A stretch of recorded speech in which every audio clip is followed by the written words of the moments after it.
Business Connections Live, the UK's leading online business channel.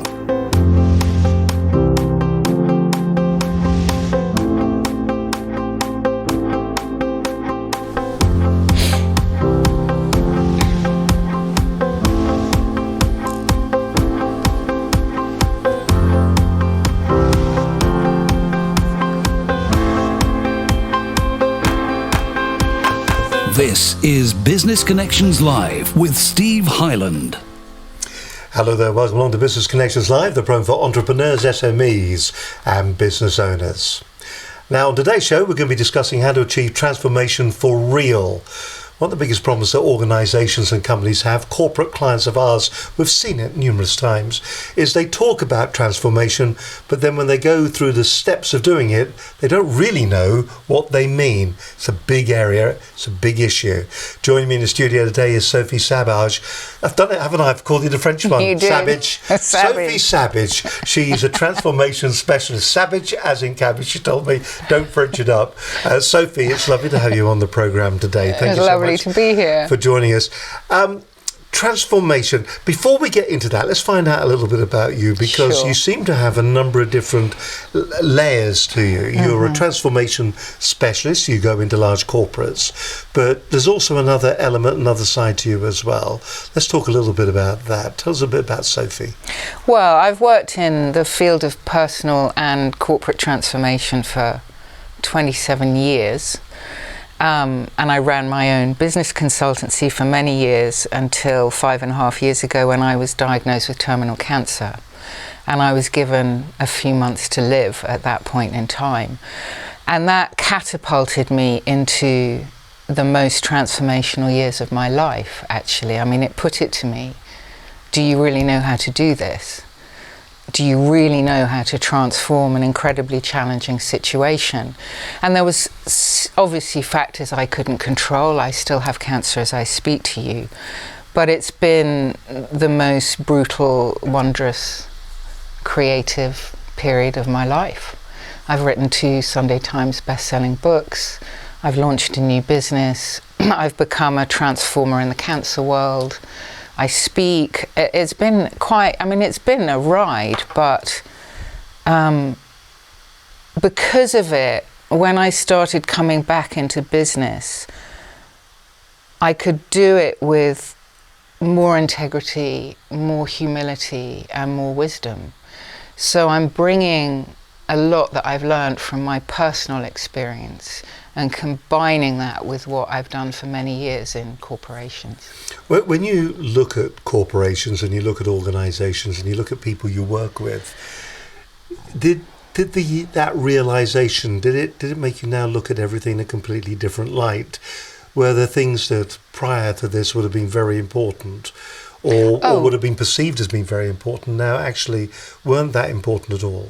Yeah, obviously, because, well, firstly, sometimes you need to be brought to your knees to rise to your destiny, I think, and I can say how that relates to businesses.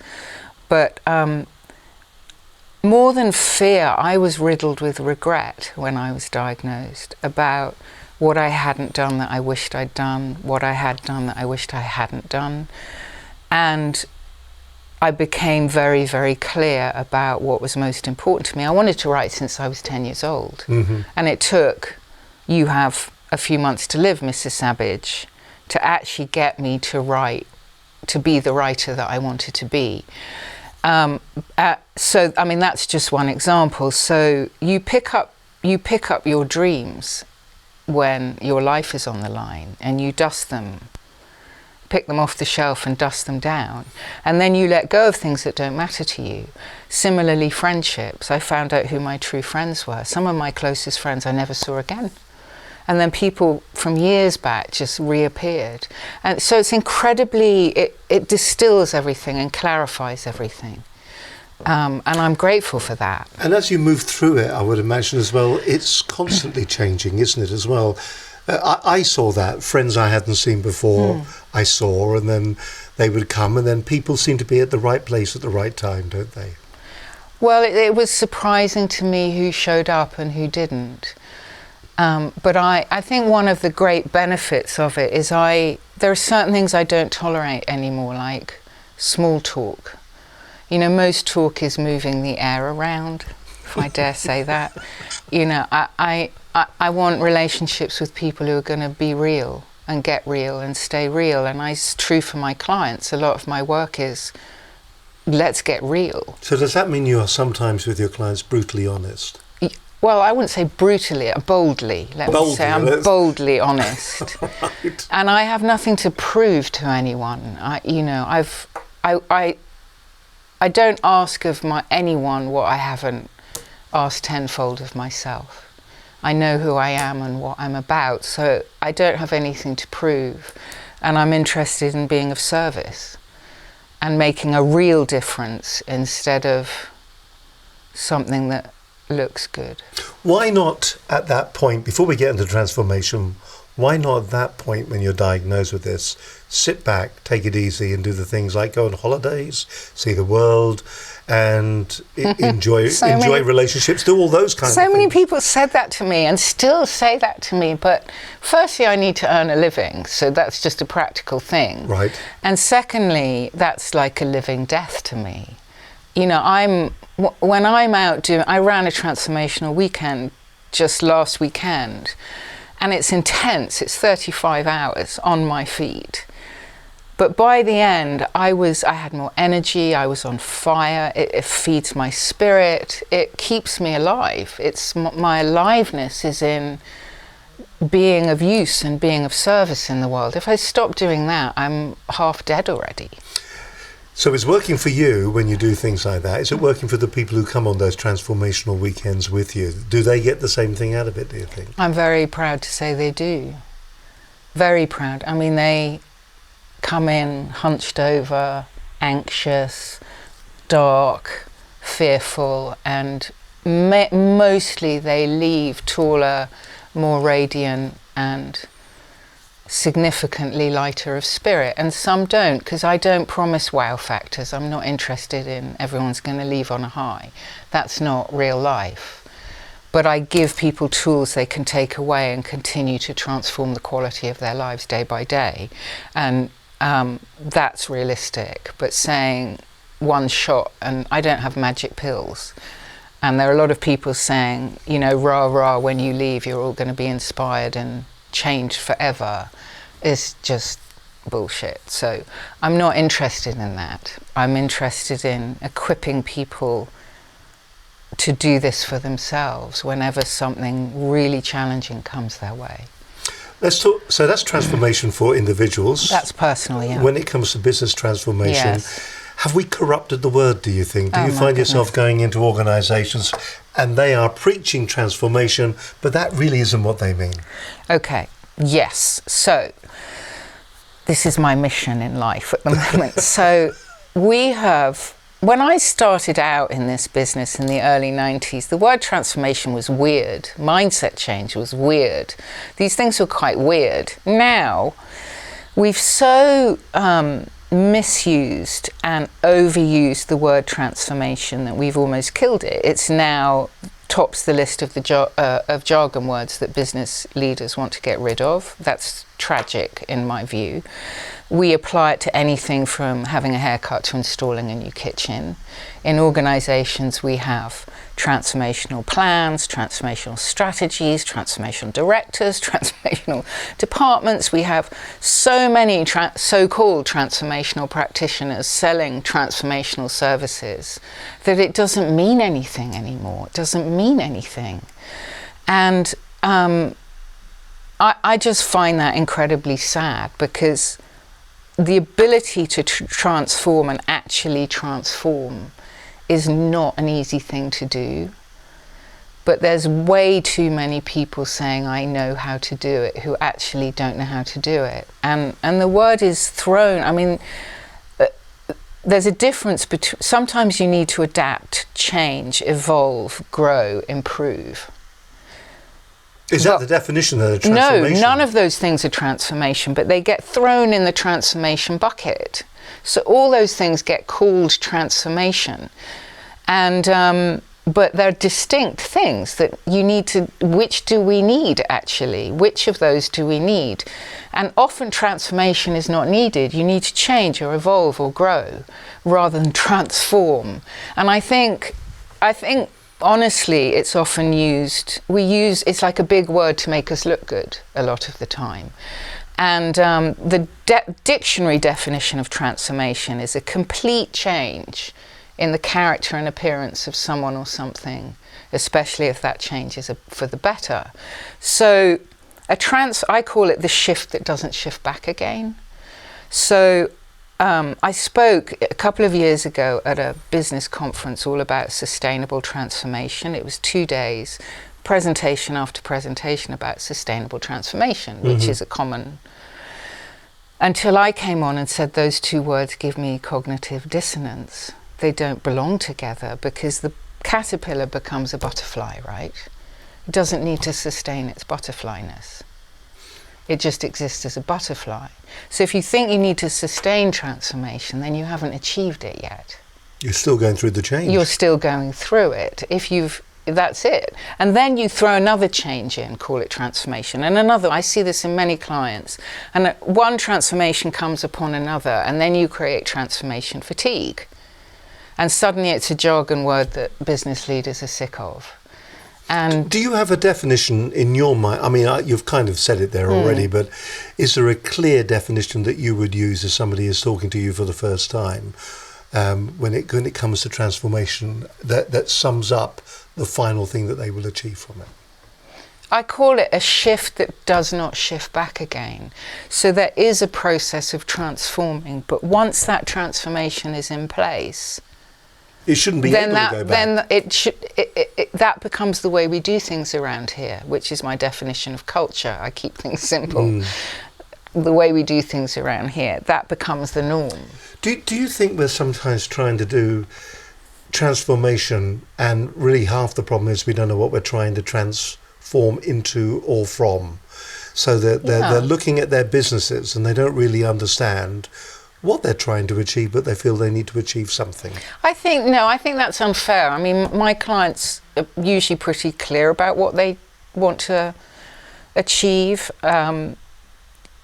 However, there are three types of need. There's the stated need. This is what I state I need. Then there's the perceived need, and then there's the actual need.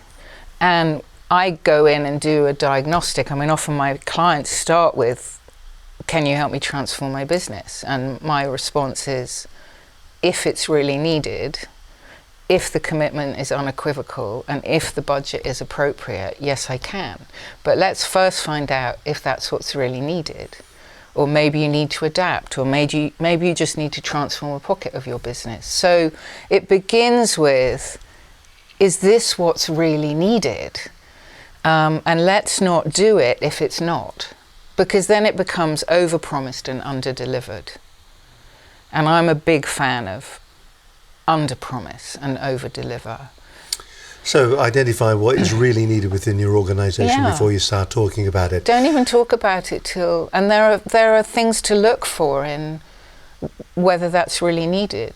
There are factors. More to come from Sophie in just a few moments' time. Sophie Sabbage, she's a transformation specialist. She's my guest on today's edition of Business Connections Live. We're going to be looking at some of the most critical resistant factors for achieving transformation within organisations. Some of this is going to resonate with you, some of it isn't. Some of it you're going to be sitting there thinking, actually, it's a different way of thinking about something you've been thinking about. So more from Sophie in just a few moments' time here on this edition of Business Connections Live. It's great to have your company as always on a Monday. We are live here from our studios in West London, and it's great to know that you're out there watching. Don't forget you can watch the program on LinkedIn, Facebook, YouTube, a whole host of other platforms as well. Then it's available afterwards on iTunes and what's the other ones, Blueberry, all the other platforms, all the podcasting platforms were available there as well. Okay, let's go back a week then, shall we? Last week we were talking about making business relationships personal and not a process. That's to come a little bit later on. But before that, Caroline Ferguson, she's a mindset trainer. How to develop a growth mindset and magnify your impact. This was a really interesting program. If you want to watch the entire show, you can go to our website and check it out there. But to give you the key takeaways, here's Caroline from last week's edition of Business Connections Live.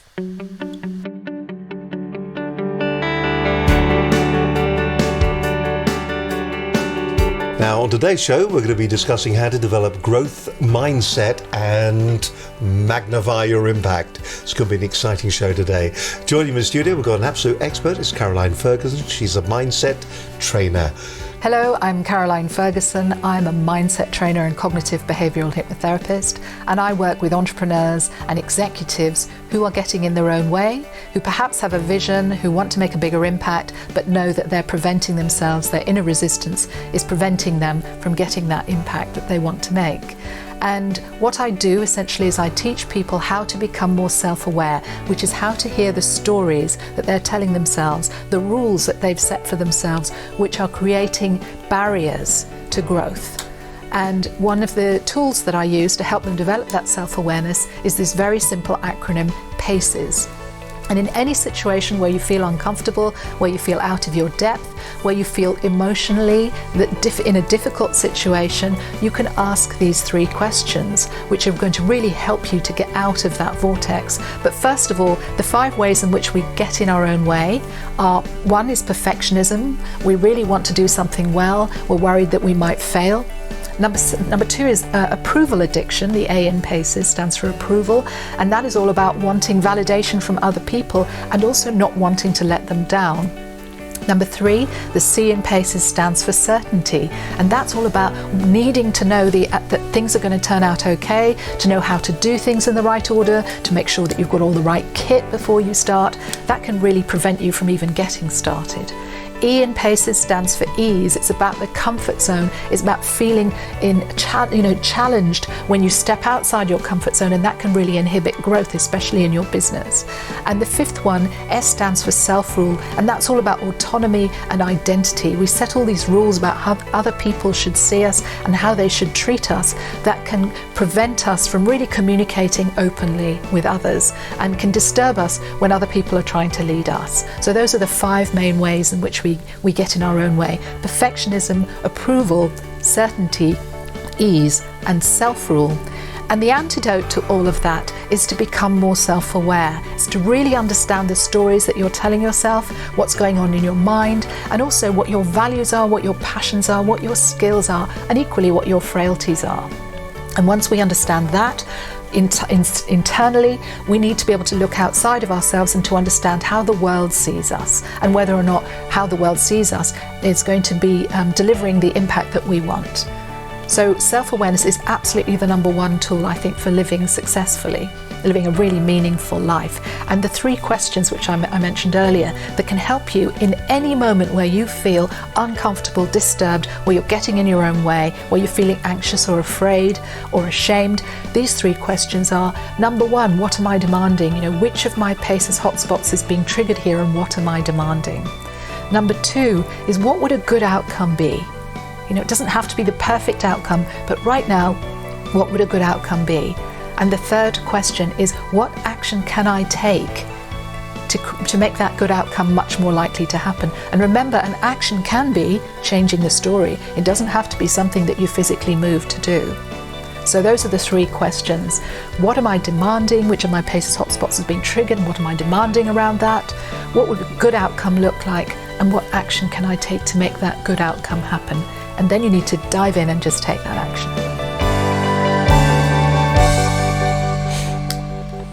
Caroline Ferguson on last week's edition of Business Connections Live. Really good show and some good advice there as well. Don't forget, you can go to the website. I'll tell you more about that in just a moment, and you can watch the entire programme. You're watching Business Connections Live, and if you're thinking to yourself you'd like to be a guest on the programme, then you get in touch with us here.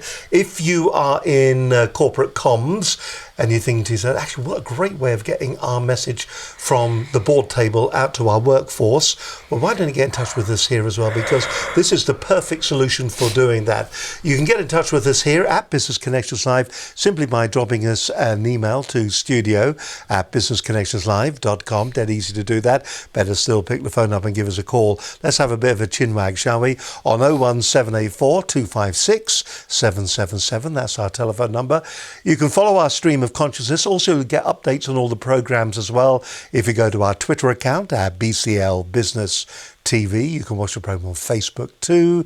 We're currently streaming live on LinkedIn and a whole host of other platforms. I think we're also on Periscope, which is effectively Twitter. So we're streaming there live. And if you have any questions or anything for our guests while we are live streaming, so here we are, it is a Monday and it's 12:30 right now, then you can just jot them down. Go to the LinkedIn account, have a look there, leave your messages there, and I shall ask this week's guest your questions on your behalf, and hopefully we'll get an answer for you as well, just to put us a bit on edge. And if you want to watch all our programs, over 400 hours worth of great business advice, go to our website at businessconnectionslive.com. You're watching Business Connections Live. Great to have your company today. My guest is Sophie Sabbage. Keep doing it, don't I? Why do I want to French it up? What's that all about then? It's Sabbage. It's Sabbage. So let's do it again, shall we? Joining me here today is Sophie Sabbage. She's a transformation specialist. Do you get that a lot? Yeah, Steve Wright did that with me. And because people just want to French it up, don't they? Every media interview I've done, I'm asked the same question. There's another guy called Jonathan Fleur. And I want to French him up as well. I can't help myself. It's just one of those things. Sophie, it's lovely to have you with us. It's interesting what you were saying. I mean, it was interesting what you were saying earlier on about your perspective on life and the way that has changed. And also when you're going into organisations and into businesses, how we've really got a misunderstanding about the word. We've all got the best intentions, but it's a misunderstanding about what we mean by transformation. But transformation sometimes comes with resistance, and there are people who are going to resist it. There can be factors within organisations that won't allow transformation, or will, at the very least, get in the way of it. Yeah. So how do you approach transformation within the company? We know what we want to achieve. We want to go in there, transform, never to go back again, because that's what the transformation is all about. But what are the things that can stop it? And what are the things that we need to do to make certain that that journey is relatively easy? Well, there are certain factors that you'll find on most business transformation models, vision, commitment, capabilities. There are certain things Same old buzzwords. I'm not going to talk about. So what I've been really interested in, as much through failures as successes, is what are the most resisted and yet critical factors for true transformation to happen. So there are quite a few. I'm not going to be able to talk about them all today, but I'm going to give you a few examples. Okay. So one of them is all transformation is precipitated by what I call a life shock. And a life shock is very simply an external, unexpected, often unwanted moment in time that challenges our conditioning, our behaviour, our limiting perceptions, our false beliefs. It's like my reality meets the reality. This is how I expect the world to be, and this is how the world comes to me. So we get them every day. You run into a traffic jam on the motorway, but some are more significant, like me hearing the words, "You have more brain tumours than we can count, Mrs. Sabbage." Life shock. Now, in business, there are life shocks too. Some are significant. And some of the life shocks my clients have had that have precipitated transformation have been things like the announcement of a multi-billion-pound loss, a major drop in shares, an oil spill, female hygiene company's product causing toxic shock in its customers, 40% staff turnover, these kinds of significant life shocks that call for transformation. However, they're really resisted. We don't like them, we don't want them, prefer to return them to sender, thank you very much. return to sender. You've got more brain tumours than we can count. Return it to sender. And yet, if we don't pay attention to it, they just keep coming and coming and coming. And they get louder and louder and louder. I mean, you look at Australia on fire right now, and the Prime Minister says it's nothing to do with climate. Don't confuse me with reality. My mind is made up about what's so no, I'm not going to engage with this. So one of the things to look for is, what are the precipitating life shocks? I go into the culture and go, well, are there really life shocks that call for transformation, or are there life shocks that call for improvement, change? So that's... But surely you're now dealing with the personalities of the people you're talking to. So the business may well indeed be having these life shocks, but there are many business leaders who will go, well, like the Prime Minister in Australia. Don't confuse me with reality. Exactly. My mind is made up. So the mind being made up is the next. Well, let me talk about two. Another really important factor is that you need to earn the right to lead a transformation program. And often I've seen a transformation initiated in a large business, but the leaders, the board, are not willing to transform themselves. And what kind of reasons have they given for that? Or is it subconsciously they're doing that? It's just, that'll come to another factor, but it's important to say that unless they're willing to do it themselves, their limitations become the limitations. Right. It really becomes game over. So the whole business can be doing their best, but if their leaders aren't changing their own mindset, their own behaviour, their own blind spots, then don't ask that of your people. Just don't ask that of your people. Have you had that conversation with business owners? Yes.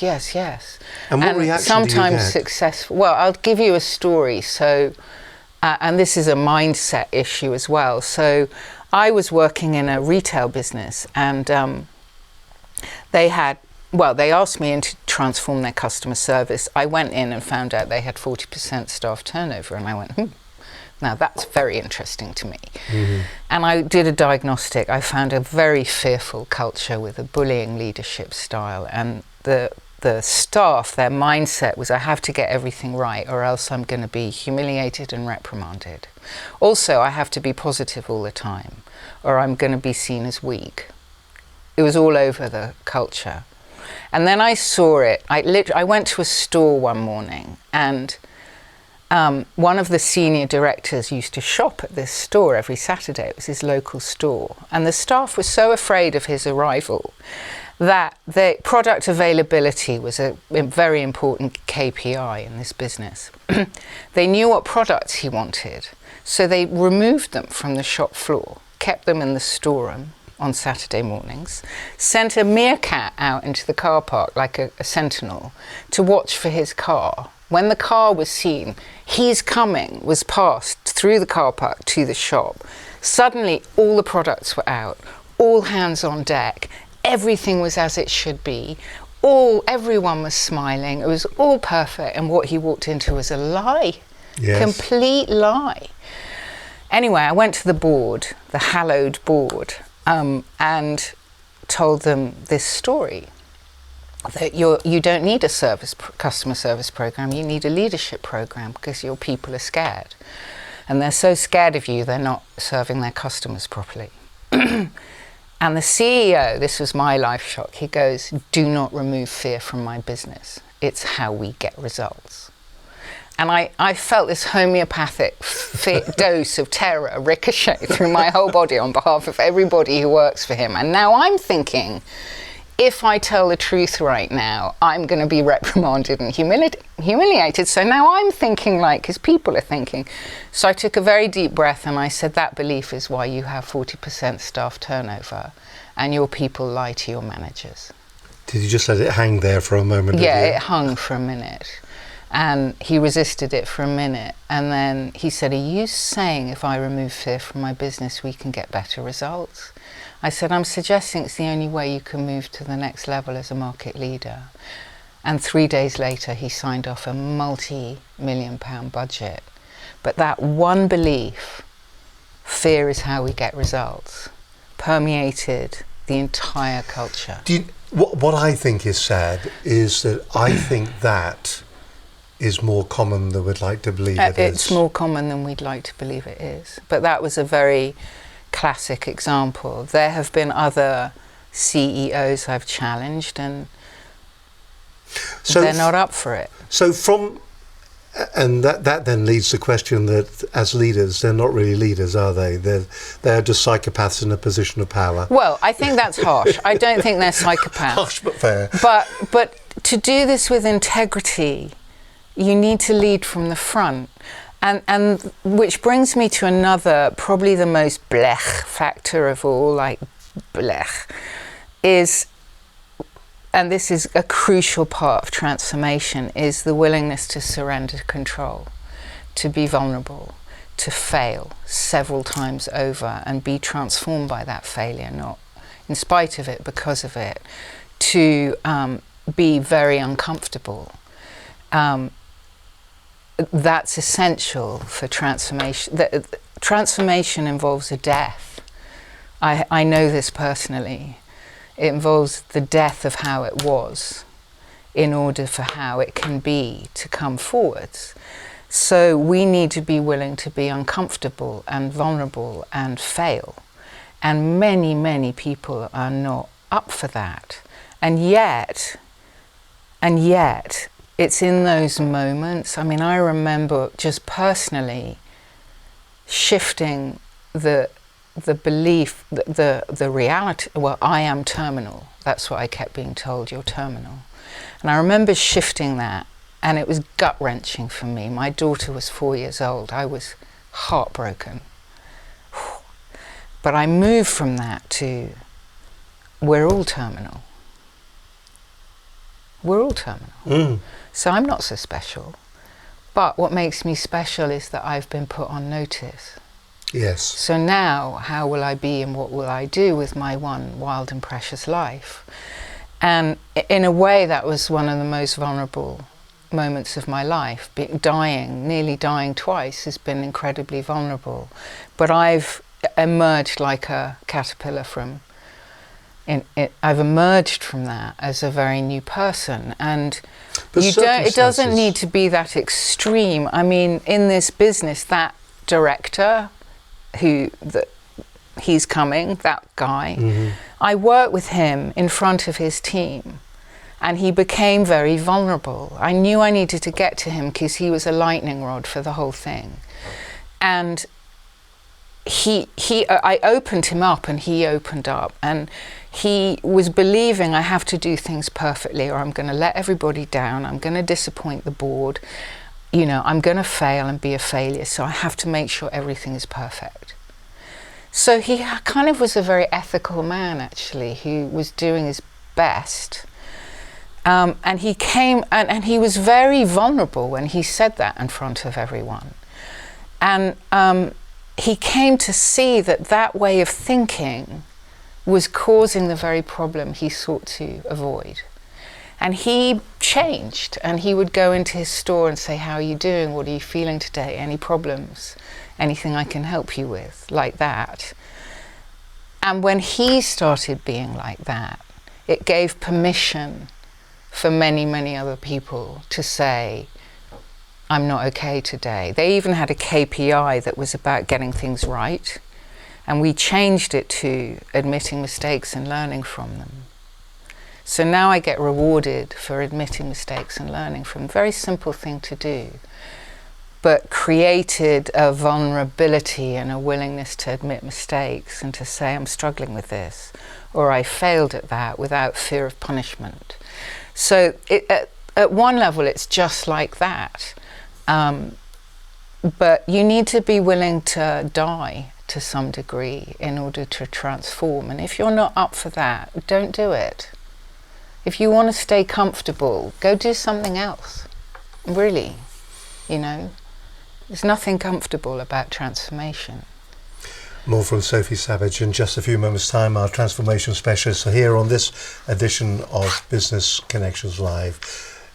fascinating story, and the trouble is that so many people that are in senior positions, I mean, they may well have worked their way up through the organisation and know no difference. Something that I've seen a few times, I don't know if you've seen this, where depending on the culture at the very top of the organisation, and if that changes, it all changes. Yeah. But if you have maybe a culture of fear that's emanating from the top, it will work its way all the way down, because everybody assumes that's the way the business works. This is a massive retail business, one of the biggest in the country. It was one of the most successful, but it was heading for burnout fast.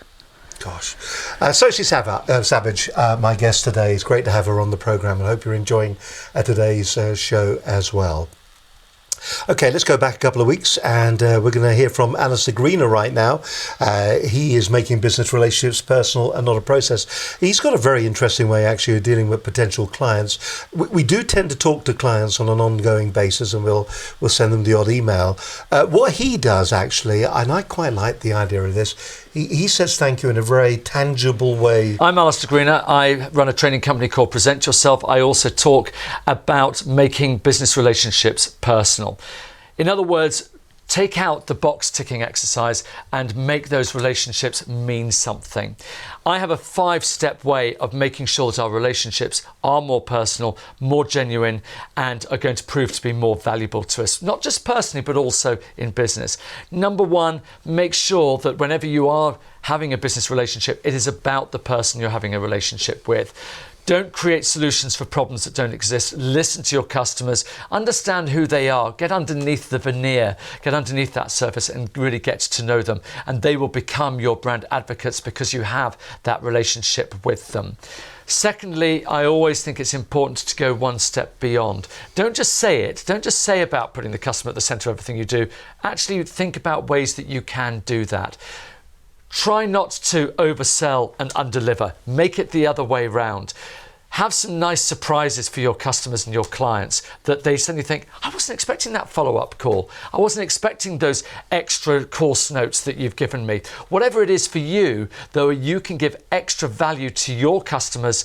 That's a way to make yourself memorable and, more importantly, trusted. The next thing is communication. We are very, very busy today. We've got emails flying backwards and forwards. What we don't want to be doing is chasing up our clients. Well, guess what? Your clients don't want to be chasing you up. So always be proactive in your communications. Get ahead of the game. Look at the way they communicate with you. Are you reflecting that in the way that you communicate with them?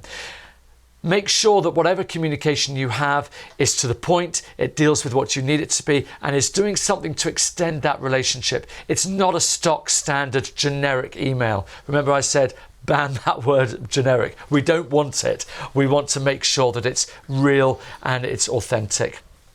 Then, talking about being real authentic, it's about getting personal. Be as personal as you can on it. But maybe I should review that, but be personal when you go onto social media, you go onto LinkedIn.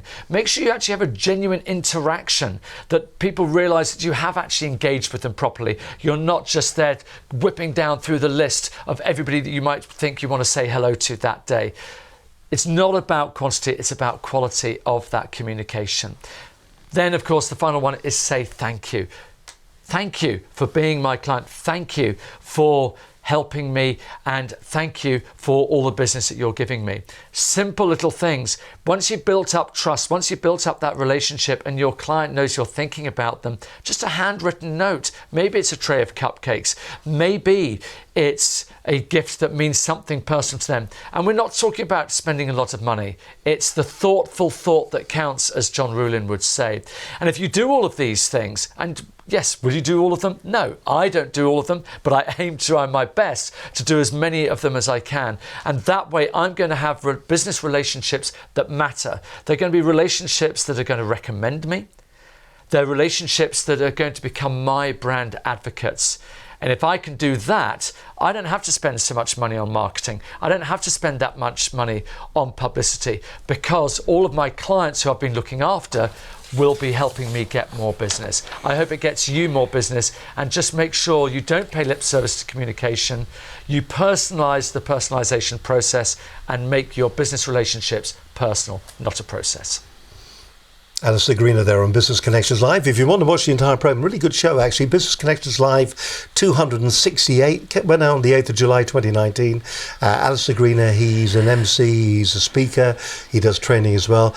He says research shows a small investment in nurturing your business relationships can bring huge rewards. Communication speaker and consultant Alistair Greener shows you how to make it personal and to grow your business. Check out the programme and you'll thoroughly enjoy it.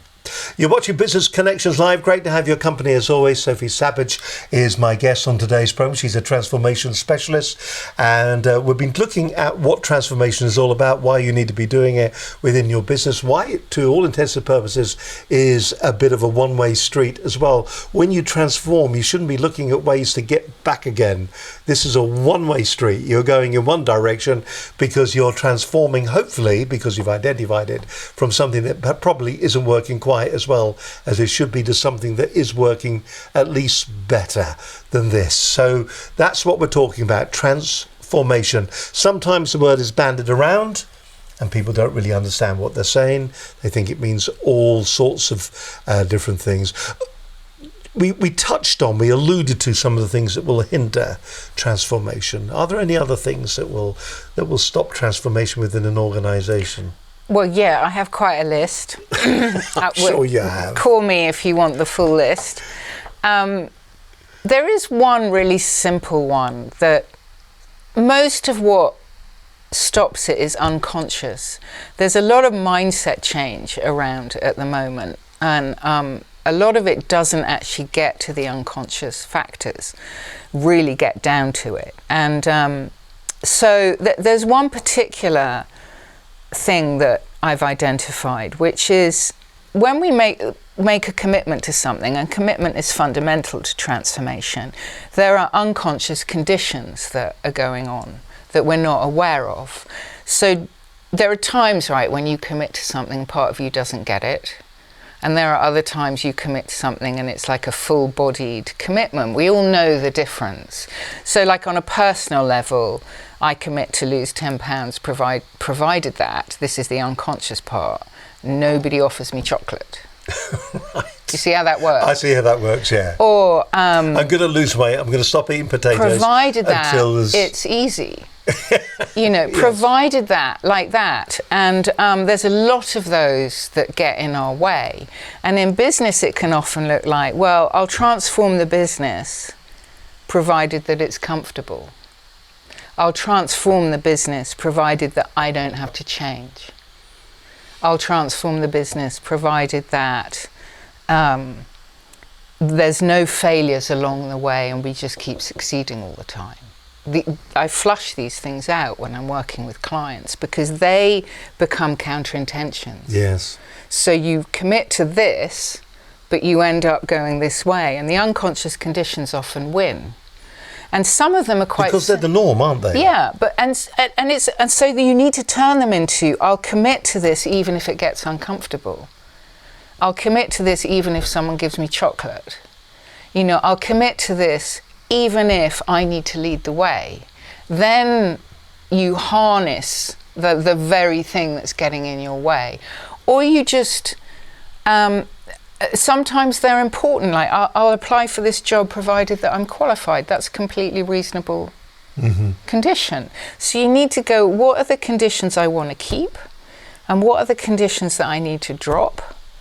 But firstly, you need to flush out the unconscious conditions because they're underground and they're just roadblocks waiting to stop the train, like that. Very simple one, but it's powerful. So if they're the reasons, if they're the things that are causing hindrance to it actually happening, what about the capabilities that a business needs? Because maybe one of the capabilities is identifying those hindrances.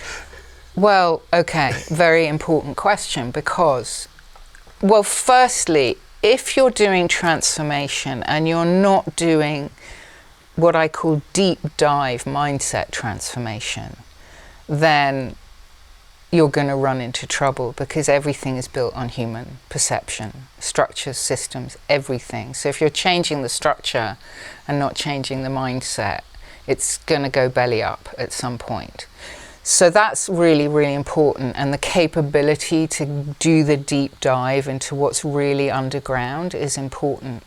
But I think the thing I want to say about this is Professor William Talbot, he developed what's called as the global leadership profile. It's based on childhood stages of development, but he mapped adult stages of development, and it's been scientifically evidenced for 3 decades, and it's primarily used as a business tool and leadership tool.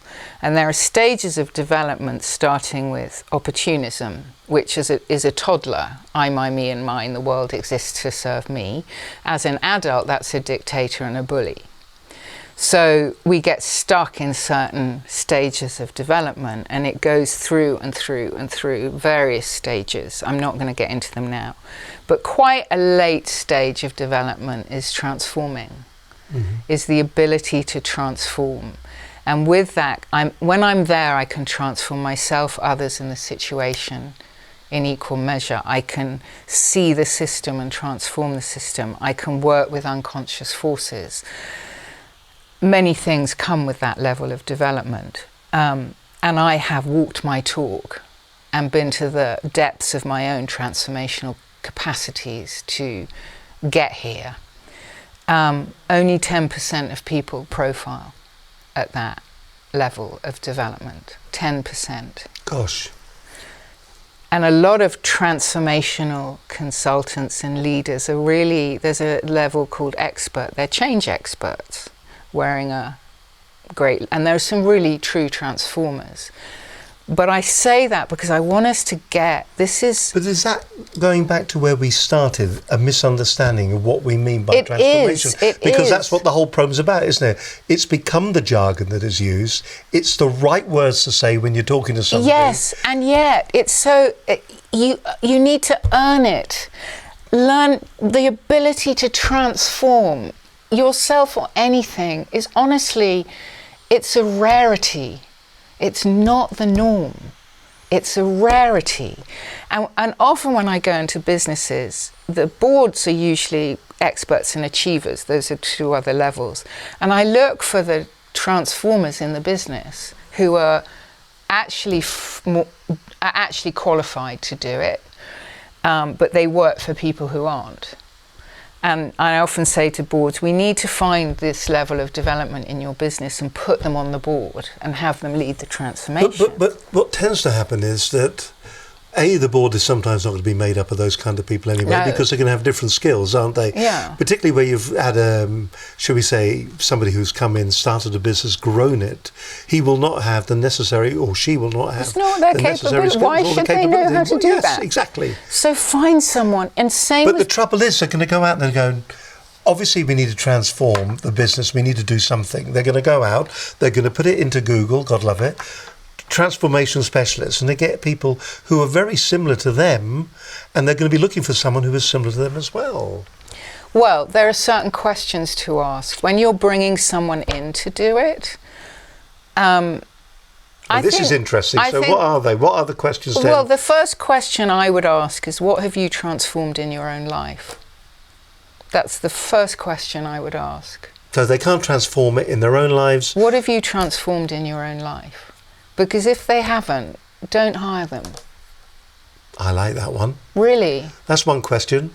I know you're giving the game away. What's the next one? You have to give me the two of the 3. I'll be happy with. I would ask what their qualifications are in the psychological realm and the ability to do deep dive mindset change. I would ask about that. You could even get them to profile on this profile. Can you do this profile, please, and see where they come out? That's really interesting. I mean, I wonder how many people. That's a bit harsh, but you could use it. Harsh but fair. But we use it within our companies, and often find people, even on the shop floor, who have this because they've been through a lot of trauma in their lives, and we raise them up. I mean, the same business I was telling you about, no one on the shop floor had ever walked into the hallowed boardroom. And instead of me going in, because they were quite allergic to consultants actually, it was an allergy they had, and I got that. So I sent one of walked in with someone on the shop floor who we'd piloted some work with and got them to speak to the board As they waded their way through the about carpet. how they were transforming their shop Yes. and what they'd personally transformed in themselves. It was just exquisite. I mean, it was tear-jerking. And that did it for the board. I mean, they said, okay, we're going to roll this out now. Because someone very junior dared to walk in and say, this is how I'm transforming my own behaviour, and this is what I've transformed in my shop. And it was just kind of exquisite. So it's really important to check, is this a change expert? Or is this someone who really transforms? And really the first question is, what have you transformed in your own life? But what an interesting definition to make. Is this a change expert or a transformation expert? Big difference. And that is a really big difference, isn't Yeah, it? it is a big difference. And I don't want to, what concerns me here is, I mean, you're not dissing them, but they have their place. I'm not dissing them. I'm saying let's be accurate and let's earn it. And I have no wish to be arrogant. My capacity to do this has been very hard won. It's been very hard won. And I remember just even with the cancer, there was this moment when I was sitting in a waiting room and the nurse came running up to me and said, here's your first appointment for your radiotherapy, which was to a tumour on my C3 vertebra that was eating through to my spinal column. Very serious situation. And I remember looking at it thinking, my daughter's got her nativity play that day. And then I thought, if I fit my life into cancer, I'm not really going to have a life. But if I fit cancer into my life, I'm more likely to have a quality of life because I'm going to be doing it on my own terms, even if it's only for 6 months. And I said to that, and this was a life shot for her, I said to her, I'm sorry, but I'm not free that day. I didn't know it was controversial to do that in the NHS. I said, I'm sorry, I'm not free that day. She was like, what?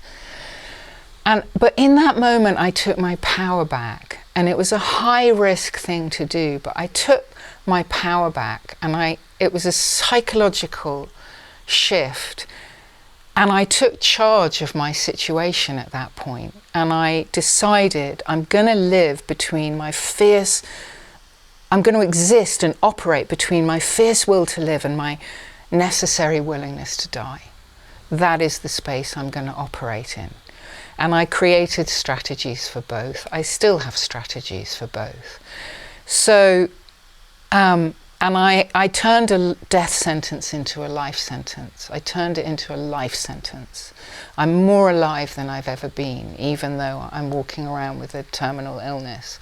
I'm more alive than I've ever been. So when I go and work with my clients, I do so with as much integrity and humility and boldness as I can possibly bring them. I've earned the right to offer this.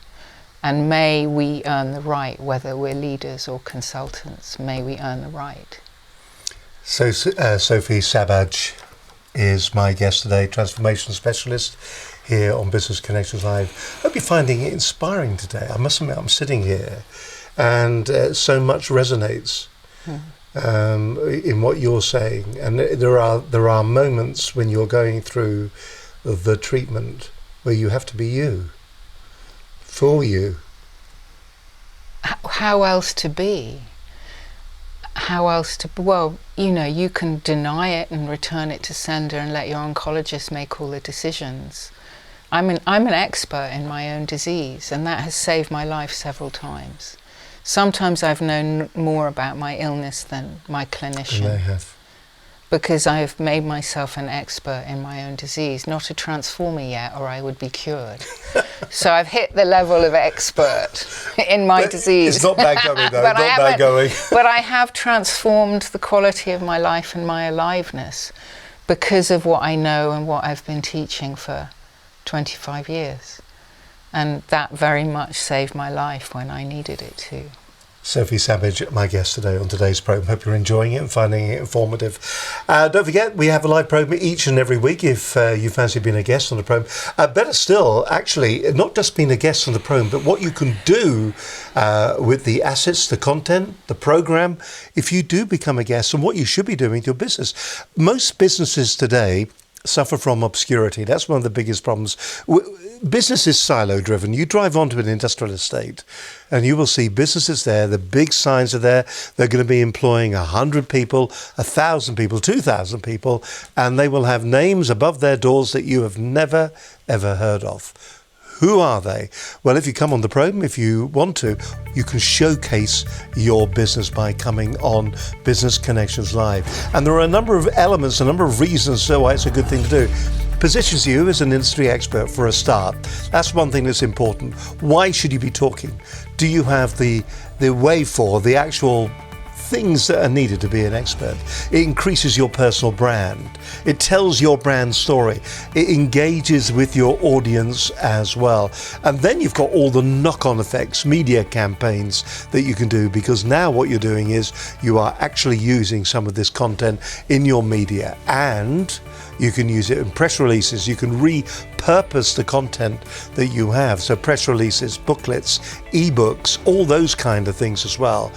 The content, the video content, well, why don't you stick it on your website? Because that's going to improve your SEO. It's going to raise you up through the rankings.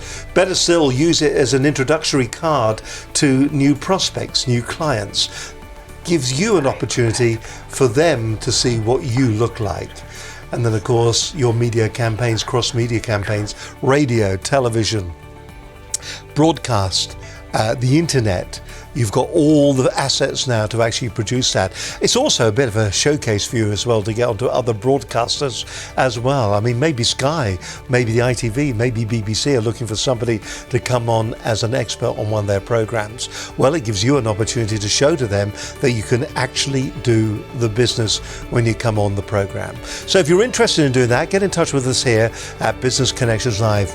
Simply pick the phone up or drop us an email to studio@businessconnectionslive.com, or pick the phone up and give us a ring on 01784 256 777, or go to our website, fill in one of our forms and be a guest on one of the programs and raise your profile. Go to the website at businessconnectionslive.com. You're watching Business Connections Live. Sophie Sabbage is my guest today. She's a transformational specialist. It was very touching what you were saying at the end, and I know none of this is to touch people's hearts, but it just shows the experiences that you've had. We've alluded to the books. Should we just have a quick look at the books that you've written? Because there's two. There's a third one in the offing as well at the moment, so I understand. Yeah. The big seller is the Cancer Whisperer, Yeah. and we've got another shot actually where you'll see the cover of the book's a lot better. There it is. We've got the Cancer Whisperer. That was after the diagnosis, obviously. What do you cover in that book? Well, it's interesting. That book, it covers how to navigate the psychological and emotional territory of getting a cancer diagnosis, because with a lot of patients, fear runs the show. If we don't take hold of our fear takes hold of us, and it makes all our decisions, and there's not much help out there I wasn't asked, are you afraid, and do you want help with that? And I realised there was a gap in that market. That's a word they never asked that. I know, it's bizarre. So there's sorrow and pity, I think. Yeah, but not how are you doing? Are you scared? What do you need? And also, I had the toolkit, and it took a lot for me to get through my terror and take charge. And I thought, if it takes this for me to do this, and I'm good at it, imagine how hard it must be if you don't have the toolkit. So I originally wrote The Cancer Whisperer, I wrote it in 6 weeks, thinking I was going to be dead at the end of it. I put it on Amazon thinking it'll reach a few weird people like me. And it just went boom. And before it hit a need. And before I knew it, I had publishers bidding for it. And it's been translated into 12 languages. And it's been my complete privilege to become a patient advocate and to bring some transformation to the cancer world. I mean, it's an unexpected privilege in my life to be doing that. And the other book, Life Shocks. Life Shocks and How to Love Them. That's more about my life's work. Again, it's a very, very personal book, and it's more of a personal transformation book. But I've been teaching people how to harness the transformative power of life shocks most of my adult life. And my mentor was a brilliant, genius psychologist who was a direct student of the likes of Viktor Frankl, who was the Auschwitz survivor who wrote Man's Search for Meaning. And he taught me a lot of this, and he never wrote a book about it because he said the experience is what matters. Understanding it is the booby prize, he used to say. Anyway, when he was dying, I got his blessing to write this book. And I'm very proud to have done that. My next book's going to be a business book called Most Transformation Isn't. I think it's time for that one now. And there's still loads of time to write it. Yeah. That's what's important. If you want to find out and go to Sophie's website, sophiesavage.com, it's there on the screen at the moment, and you can see there's all sorts of things. Now, you do TEDx talks as well.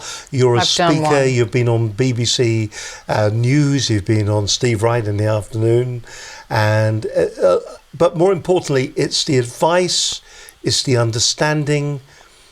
It's all those things. Somebody that understands really what you're trying to achieve, and it's all on the website. You can see as well that there's some very impressive clients there.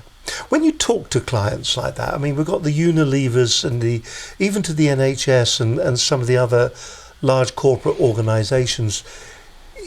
Do you ever feel they're just giving what you're trying to do lip service, or do you think they really are truly believing in what you can help them achieve? Well, I don't want to.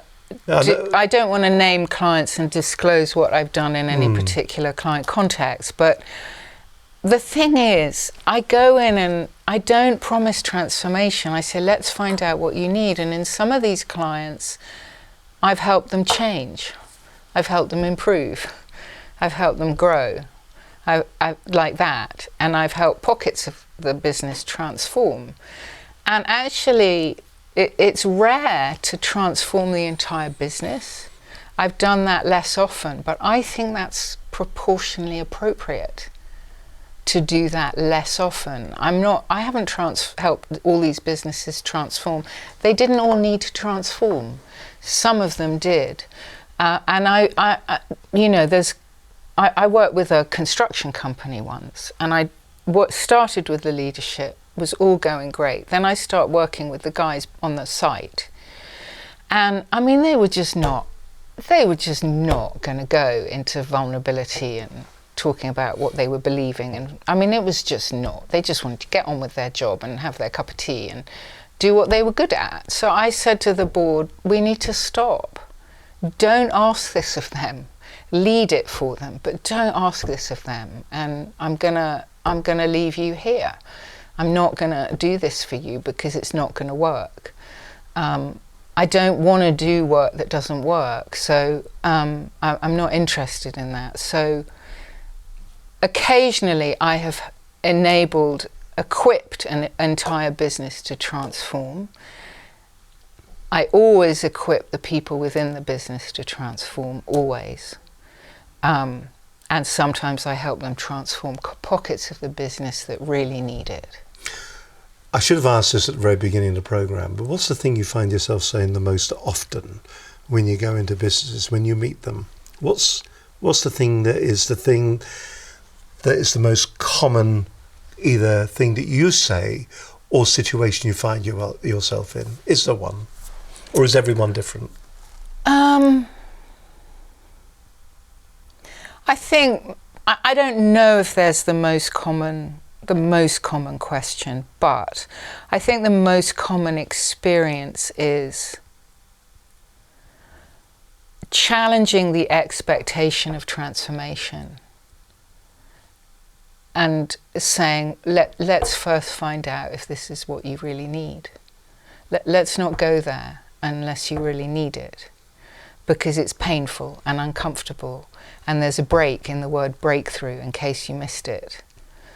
You know, there's a break, and you will need to break in order to break through.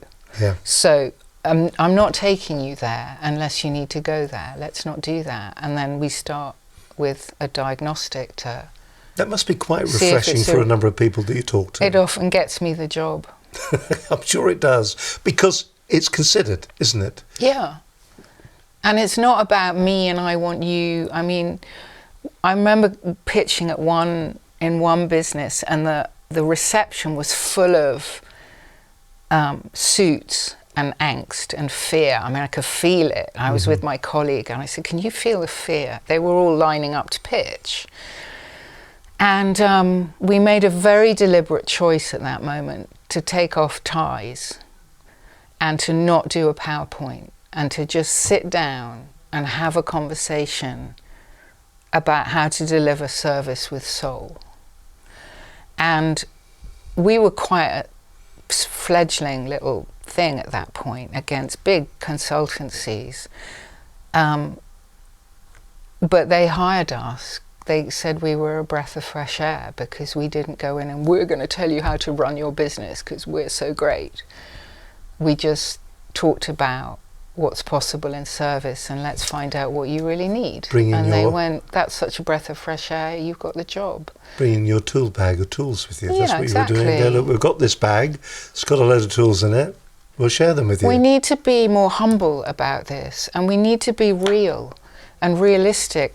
Transformation is a very difficult thing to do. It's a very difficult thing to do. So if we're gonna do it, let's make sure it's needed, and then let's do it and go through the pain that is required to get to the other side. Our hour is up. It's been fantastic, actually. Really enjoyed it. It's been fantastic. You're welcome. I'm going to ask you to do the key takeaways down camera number 4. Say who you are, where you're from, and then really a summary of the programme. We'd like to go to lunch, so don't be too long. No, I'm going to be quite like a minute. Are you really? Well, in that case then... I don't want to do a long one. I don't want to do a long one. We don't need to do that. So straight down there, who you are, where you're from, and... Where I'm from. Do I need that? No, you don't need that. No, we'll just edit on the fly. I don't need just that. Say who you are and enjoy it. The airways are all yours, Sophie. Thank you. I'm Sophie Sabbage. I'm a transformation specialist, even a transformation alchemist, if I can be so bold, I write life-transforming books, I give transformational talks, I give transformational masterclasses, and I'm a transformational consultant for those businesses that really need transformation, that really, really need it. So if you're interested in finding out if you really, really need it, then contact me, sophiesabage.com. Or if you know you really need to do it, contact me. But I'll still challenge that when I show up, because I'm interested in delivering bona fide, authentic transformation.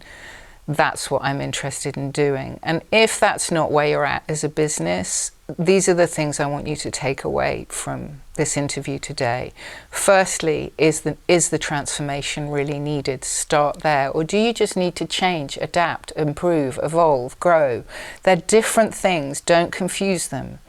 Secondly, are you willing to change yourselves, especially if you're leading the business? Are you willing to transform your own attitudes, your own behaviors, your own blind spots? Because if you're not up for that, don't lead your people into this. Thirdly, do you have transformers in your business? People who are really, really capable of facilitating a transformational process in individuals, in groups, and within the entire system. Those people are more rare than you would imagine, and the first question to ask them is, what have you transformed in your own life? Fourthly, are you willing to do deep dive mindset change? Because everything is built out of human perception. Some mindset change is very superficial. You need to go to the root of the matter. So that's a really, really important piece. And secondly, lastly, are you willing to engage with the unconscious forces that cause resistance? You need to get uncomfortable, be willing to be uncomfortable, be willing to fail, be willing to... It's a painful process, transformation. It's utterly worth it. It's utterly, utterly worth it. But don't put yourself through a painful process if you don't need it. And if you do, the pain delivers wonders that you can't even suspect or imagine. That's what I offer, that's what I do, that's what I bring. Sophie, thank you very much indeed for joining us on today's program. It's been my privilege to have you on the show today. I've really enjoyed it. It's been a really insightful My pleasure show. too. So thank you very much indeed. Thank you for having me. Listen, hope you've enjoyed today's program. Thank you very much indeed for watching. We're back again live next Monday, and don't forget, if you want to be on the program or be involved at all, well, why not drop us an email or send us an email or give us a call on 01784 256 777. But until we do it all again, he says, dropping his glasses on the floor. Have yourself a fantastic week, and from Sophie and myself, Steve Highland, have a great week. Bye for now. Bye-bye. Bye.